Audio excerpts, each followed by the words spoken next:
दोस्तों, doctor APJ Abdul Kalam का नाम जब भी हम सुनते हैं, जब भी उनका चेहरा हमारे जेहन में आता है, हमारे भीतर जैसे ऊर्जा का संचार होने लगता है और हम अपने जीवन में कुछ करने के लिए प्रेरित होने लगते हैं। वैसे तो अब्दुल कलाम का संपूर्ण जीवन ही हमारे छात्रों के लिए, युवाओं के लिए तथा समस्त देशवासियों के लिए एक प्रेरणा का स्रोत है। एक बार एक छोटी सी लड़की ने कलाम से पूछा कि हमारे जीवन में सफलता का मंत्र क्या है। तब अब्दुल कलाम ने सफलता के 4 ऐसे मंत्र बताएं जिसे फॉलो करने वाला कोई भी व्यक्ति अपने जीवन में सक्सेस को अचीव कर सकता है। इसमें कोई दो मत नहीं है। पहला मंत्र जो उन्होंने बताया वो है एक ग्रेट एम, एक महान लक्ष्य बनाना।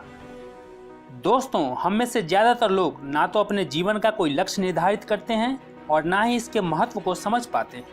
हर व्यक्ति के जीवन में एक लक्ष्य का होना बहुत ही अनिवार्य है, क्योंकि लक्ष्य विहीन मनुष्य जीवन भर पशुओं की भांति विचरण करता रह जाता है।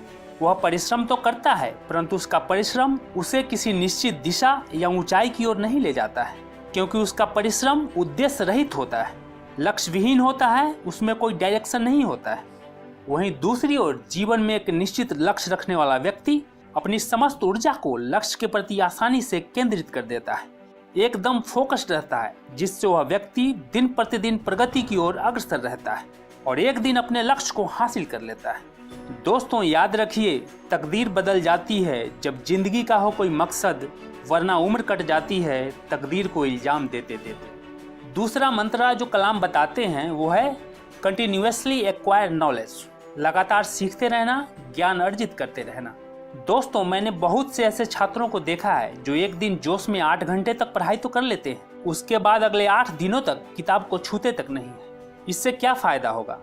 जब आप किसी काम को, किसी स्किल को, किसी भी फील्ड के बारे में लगातार सीखते जाते हैं तो धीरे धीरे ये आपकी आदत बन जाती है और यही आदत आपका स्वभाव बन जाता है, आपका नेचर बन जाता है, आपकी प्रकृति बन जाती है। इसीलिए जो भी आपका लक्ष्य है, जो भी आपका फील्ड है, उसके बारे में इतना ज्ञान अर्जित कर लें, इतना नॉलेज इकट्ठा कर लें कि कोई भी बाधा, कोई भी मुश्किलें आपके सामने टिक न सके। तीसरा मंत्र है हार्ड वर्क, कड़ी मेहनत। दोस्तों, हार्ड वर्क, मेहनत सीढ़ियों की तरह होती है और भाग्य लिफ्ट की तरह। किसी भी समय लिफ्ट तो बंद हो सकती है, पर सीढ़ियां हमेशा ऊंचाई की तरफ ले जाती है। मेहनत वो सुनहरी चाबी है जो बंद किस्मत के दरवाजे को खोल देती है।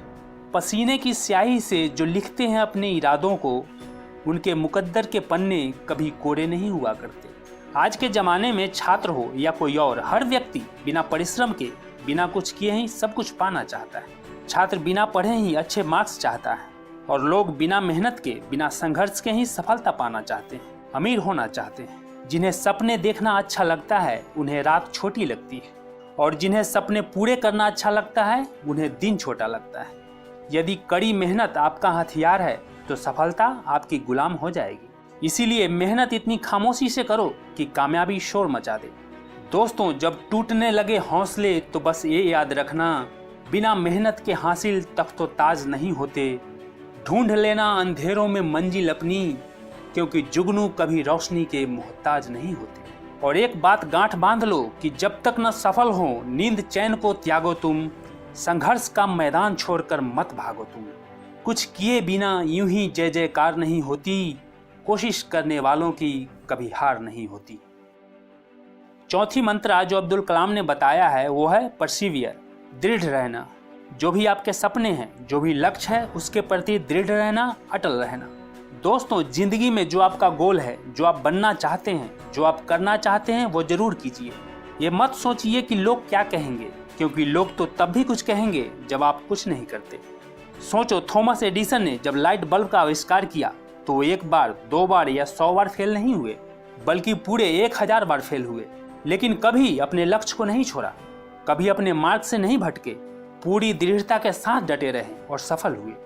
दोस्तों, जो भी आपका सपना है, जो भी लक्ष्य है, उसे पूरा करने के रास्ते में चाहे कितनी भी कठिनाई आए, कितनी भी मुश्किलें आए, अगर आप पूरे विश्वास के साथ डटे रहेंगे, अडिग रहेंगे, तो उन मुश्किलों को परास्त कर जीवन में बड़े से बड़े मुकाम को हासिल कर सकते हैं। यकीन कीजिए। कहते हैं कि निगाहों में मंजिल थी, गिरे और गिरकर संभलते रहे। हवाओं ने तो बहुत कोशिश की, मगर चिराग थे जो आंधियों में भी जलते रहे। अब्दुल कलाम कहते हैं कि सपने वो नहीं होते जो आप सोने के बाद देखते हैं, सपने वो होते हैं जो आपको सोने नहीं देते, और यदि आप सूर्य की तरह चमकना चाहते हैं तो पहले सूर्य की तरह जलना होगा।